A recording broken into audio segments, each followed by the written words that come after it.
અંકલેશ્વર ઔદ્યોગિક વસાહતમાં આજે કમોસમી વરસાદ વચ્ચે બેલ કંપની દ્વારા ખુલ્લી ગટરમાં પ્રદૂષિત પાણી છોડવામાં આવી રહ્યું હોવાની ફરિયાદ જીપીસીબી સુધી પહોંચતા જીપીસીબીની ટીમે પાણીના નમૂના લઈ તપાસ શરૂ કરતા કંપનીના સત્તાધીશો દોડતા થયા છે. જો કે બેલ કંપનીને આ મામલે કારણદર્શક નોટિસ ફટકારવામાં આવી છે.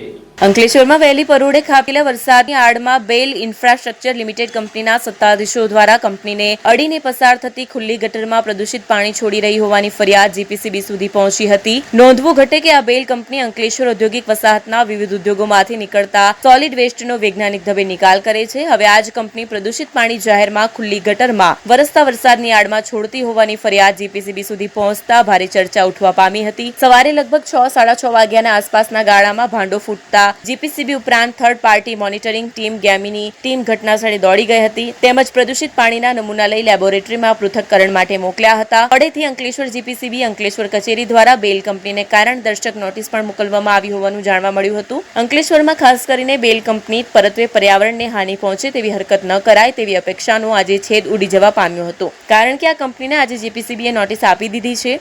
અંકલેશ્વર વસાહતમાં કોમન ઇન્ફ્લુઅન્ટ ટ્રીટમેન્ટ પ્લાન્ટ ઉપરાંત સોલિડ વેસ્ટના મેનેજમેન્ટની નૈતિક જવાબદારી અદા કરતી બેલ કંપની જ શંકાના દાયરામાં મુકાઈ જવા પામી હતી. ગામ જમાદાર જ ચોરી કરતા ઝડપાય તો ન્યાયની અપેક્ષા ક્યાં રાખવી?